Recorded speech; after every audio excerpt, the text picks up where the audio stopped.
Hello everyone and welcome back to our channel DS Bio Classes. Today we are talking about excretory system. Class 10th का ये बहुत ही अच्छा topic है, life process आपका chapter है excretion in humans. हम लोग आज ह्यूमन्स का बात करेंगे, ठीक है. एक्सक्रीशन इन ह्यूमन्स जैसे ही बोलते हैं तो दिमाग में क्या आता है? Removal of waste material from the body, है ना. लेकिन वेस्ट मटेरियल तो हम आउट करेंगे ही, बॉडी से रिमूव करेंगे, बट कैसे waste material? Harmful nitrogenous metabolic waste from the body, ठीक है. Removal of harmful nitrogenous metabolic waste from the body. Excretion process क्या होता है, इसका एक छोटा सा कॉन्सेप्ट आप लोग को हम बताते हैं, ठीक है. देखिए, नॉर्मली जो हमारा सेल है, सेल ये बना किस चीज़ से है? हमारा जो सेल है वो बना होता है प्रोटीन्स का, ठीक है. प्रोटीन में सबसे ज़्यादा कंपोनेंट होता है आपका नाइट्रोजन, बहुत ज़्यादा. मोस्टली आपका जो कंपोनेंट होता है वो नाइट्रोजन का होता है, ठीक है. अब ये नाइट्रोजन तो होता है जब सेल वेस्ट प्रोड्यूस करता है, जब ये डैमेज होता है, वेस्ट प्रोड्यूस करता है, तो इसके वेस्ट में सबसे ज़्यादा कंपाउंड किसके होते हैं? नाइट्रोजन के होते हैं. और वो क्या होता है? वो होता है urea. It's very dangerous, poison होता है, ये जहर होता है जो बॉडी से आउट करना बहुत ज़्यादा नेसेसरी है, ज़रूरी है, ठीक है. तो हमारा जो सेल है वो बना है प्रोटीन से. अब जो प्रोटीन है उसमें मोस्टली जो कंपोनेंट होता है वो नाइट्रोजन का होता है. अब जब सेल डैमेज होता है या वेस्ट प्रोड्यूस करता है तो नाइट्रोजन के ही कंपाउंड बहुत ज़्यादा होते हैं वेस्ट मटेरियल में, और वो किस फॉर्म में होते हैं? क्या बोलते हैं उसको? हम लोग यूरिया बोलते हैं. और इसी यूरिया को ही हम बॉडी से आउट करते हैं, जिस प्रोसेस को हम क्या बोलते हैं? एक्सक्रीशन. तो इसका डेफिनेशन कैसे बन जाएगा? What is excretion? The biological process of removal of harmful nitrogenous metabolic waste from the body is called excretion. मतलब एक्सक्रीशन ऐसा बायोलॉजिकल प्रोसेस है जिसमें हम नाइट्रोजनस मेटाबॉलिक वेस्ट को बॉडी से क्या करते हैं? आउट करते हैं, ठीक है. क्लास 10th में एक्सक्रीशन के बारे में आप लोग को नॉर्मली बेसिक सा इन्फॉर्मेशन ही पढ़ना है, डीपली चीज़ें नहीं जानी है. अभी डीपली चीज़ें आपको 11th-12th में मिलेगी, अभी बेसिक सा इन्फॉर्मेशन आपको रखना है, ठीक है. एक्सक्रीशन इन ह्यूमन बींग्स में ये पूरा ओवरऑल प्रोसेस होने के लिए कौन कौन से ऐसे ऑर्गन्स हैं जो हेल्प करते हैं, ठीक है. तो ऑर्गन्स आप यहाँ पे देख सकते हो, आप डायग्राम देख सकते हो, आपके टेक्स्ट बुक में भी अवेलेबल है. Renal artery, kidney, renal veins, ureter, urinary bladder and urethra. आप रिनल पे थोड़ा फोकस डालेंगे तो आपको लगेगा कि ये रिनल क्या चीज़ है. आर्टरी तो समझ में आ रहा है, वेन समझ में आ रहा है क्योंकि ये सर्कुलेटरी सिस्टम में हम पढ़े हैं. किडनी आपको समझ में आ रहा है, यूरेटर जो पाइप है, यूरिनरी ब्लैडर जहाँ पे स्टोर हो रहा है, यूरेथ्रा जहाँ से आउट हो रहा है. ये रिनल क्या चीज़ है? एक्चुअली जब सर्कुलेटरी सिस्टम आप पढ़ रहे थे उस समय हम लंग्स के लिए जिस तरह पल्मोनरी वर्ड का यूज़ करते थे ना, उसी तरह से हम एक्सक्रीशन में रिनल का यूज़ करते हैं. किडनी का जब भी हम पढ़ेंगे एक्सक्रीशन तो हम इसमें रिनल का यूज़ करेंगे. जैसे वहाँ लंग्स के लिए पल्मोनरी यूज़ होता था, वैसे यहाँ पे रिनल आर्टरी हम लोग पढ़ेंगे, ठीक है. अगर जनरली पार्ट्स आपसे पूछा जाए एक्सक्रीटरी सिस्टम में हेल्प करने वाला कौन कौन सा ऐसा ऑर्गन्स है, तो आप बता सकते हो kidney, ureter, urinary bladder and urethra, ठीक है. ये 4 तो बेसिक पार्ट हैं एक्सक्रीटरी सिस्टम का.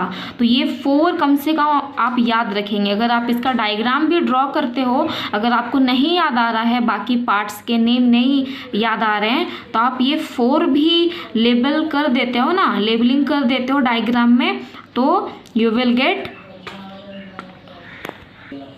Total marks. आपको पूरा नंबर मिलेगा, ठीक है. तो चलिए, हम लोग पार्ट्स तो देख लिए. अब जैसे ही इम्प्योर ब्लड आता है प्योरीफाई करने के लिए, तो यहाँ पे वर्क कहाँ पे होता है? किडनी के अंदर होता है, इनसाइड द किडनी. अब इसके अंदर क्या होता है? स्मॉल स्मॉल ट्यूब जैसे स्ट्रक्चर्स होते हैं, अल्ट्रा फिल्ट्रेशन यूनिट जिसको बोला जाता है, और इसके अंदर मोस्ट इंपॉर्टेंट ट्यूबुलर जिसको बोला जाता है नेफ्रॉन, ठीक है. नेफ्रॉन इसके अंदर होता है, और एक किडनी में each kidney contains about 1.2 millions nephron. Yes, आप इमेजिन भी नहीं कर सकते हो कि कितने स्मॉल स्मॉल नेफ्रॉन एक किडनी में प्रेजेंट है। जब एक में 1.2 है तो समझिए दोनों मिला के कितना मिलियंस ऑफ नेफ्रॉन, बहुत सारा, इमेजिन भी नहीं किया जा सकता है। तो ये जो नेफ्रॉन है ये करता क्या है, ये फिल्ट्रेशन का वर्क करता है। ठीक है, नेफ्रॉन के बारे में ज़्यादा डिटेल तो आपको पढ़ना नहीं है, थोड़ा सा उसका इन्फॉर्मेशन आपको दे रहे हैं हम।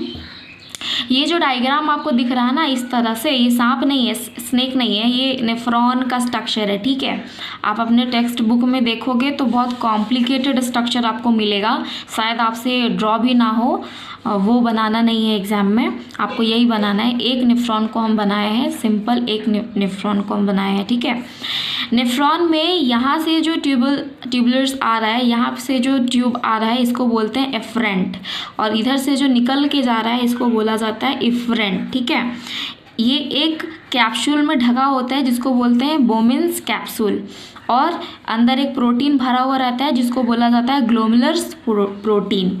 इसमें बहुत सारे साइट बने होते हैं, जैसे पीसीटी, डीसीटी, हैनल शेप का बना होता है। तो ये डिटेल आपको नहीं जानना है, बस आपको इतना जानना है कि इम्प्योर ब्लड से किस तरह से वेस्ट जो है उससे यूरिया आउट होता है। इट मीन्स फिल्ट्रेशन का काम होता है, वर्क होता है, और कौन करता है, वो नेफ्रॉन करता है। ठीक है, अब देखिए इम्प्योर ब्लड एफरेंट से तो आ रहा है, ये मोटा वाला ट्यूब होता है और ये पतला वाला ट्यूब होता है। तो मोटा वाला ट्यूब से आ रहा है, पतला वाला ट्यूब से जा रहा है, मतलब मोटा वाला ट्यूब से आ रहा है तो प्रेशर बहुत ज़्यादा है, प्रेशर बहुत ज़्यादा है तो प्रेशर की वजह से वेस्ट मटेरियल के साथ साथ कुछ नेसेसरी थिंग्स भी इधर आ जाती हैं। जैसे वेस्ट में हमको क्या आउट करना है बॉडी से, वेस्ट में हमको आउट करना है यूरिया, बट यूरिया के साथ साथ और भी कुछ इसेंशियल चीज़ें बाहर आ जाती हैं, जैसे अमाइनो एसिड हो गया आपका जो यूरिया के साथ आ जाता है, आपका ग्लूकोज हो गया जो साथ आ जाता है, आपका इम्पॉर्टेंट कुछ सॉल्ट है जो आ जाता है, आपका वाटर है जो आ जाता है। ठीक है, चाहिए हमको यूरिया, लेकिन प्रेशर की वजह से amino acid, glucose, salt, water सब आ जाता है। तो यहाँ पे होता क्या है, यहाँ पे रीएब्जॉर्प्शन होता है। नेफ्रॉन का ये फंक्शन है कि जो हार्मफुल चीज़ है उसको तो ये फिल्टर करके आउट करेगा ही, रिमूव करेगा ही, है ना, कलेक्टिंग डक पे कलेक्ट करेगा ही वेस्ट मटेरियल जो यूरिया है, लेकिन बाकी जो चीज़ें हैं वो तो हमारे लिए इम्पॉर्टेंट है ना।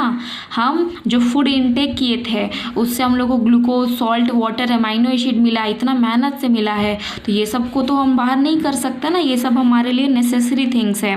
तो नेफ्रॉन क्या करता है, यहाँ पे हैनल लूप होता है, पीसीटी, डीसीटी, इस वाले रीजन्स में जो हमारे लिए नेसेसरी चीज़ें होती हैं जो यूरिया के साथ आ जाती हैं वो रीएब्जॉर्व कर ली जाती है और कैपिलरीज के थ्रू, ब्लड वेसल्स के थ्रू बॉडी में वापस इसको भेज दिया जाता है, सेंड कर दिया जाता है, और बचता क्या है आपका, सिर्फ यूरिया और वाटर जो कलेक्टिंग डक में कलेक्ट हो जाता है और बॉडी से क्या हो जाता है, आउट हो जाता है। ठीक है, आई होप आपको ये ओवरऑल प्रोसेस समझ में आया होगा। एक बार रिकॉल करते हैं क्या पढ़े हम लोग। एक्सक्रीशन क्या होता है, excretion is a biological process of removal of harmful nitrogenous metabolic waste from the body is called excretion.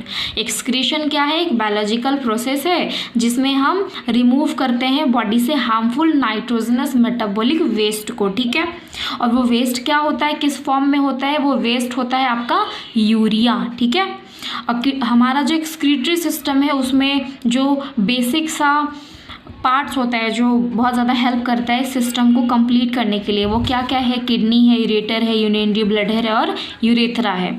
और नॉर्मली आपका जो फिल्ट्रेशन का वर्क होता है वो किस प्लेस में होता है, कहाँ पे होता है, वो होता है आपका अल्ट्रा फिल्ट्रेशन यूनिट्स में, इट मीन्स नेफ्रॉन में होता है। ये आपका नेफ्रॉन है। ठीक है, नेफ्रॉन में हो रहा है। नेफ्रॉन का स्ट्रक्चर क्या होता है आप देख सकते हो।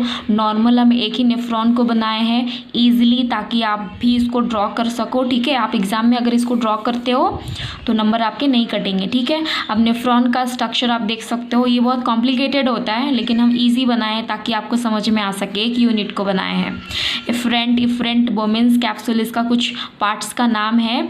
इस वाले रीजन्स में क्या होता है, जो हमारे लिए नेसेसरी थिंग्स है प्रेशर की वजह से आ जाता है वो रीअब्जॉर्ब हो जाता है। बाकी जो waste material it means urea है वो कलेक्ट कर लिया जाता है और बॉडी से क्या किया जाता है, उसको आउट कर दिया जाता है। क्लियर? आई होप आपको ये पूरा एक्सक्रीटरी सिस्टम इन ह्यूमंस समझ में आया होगा। Thank you for watching.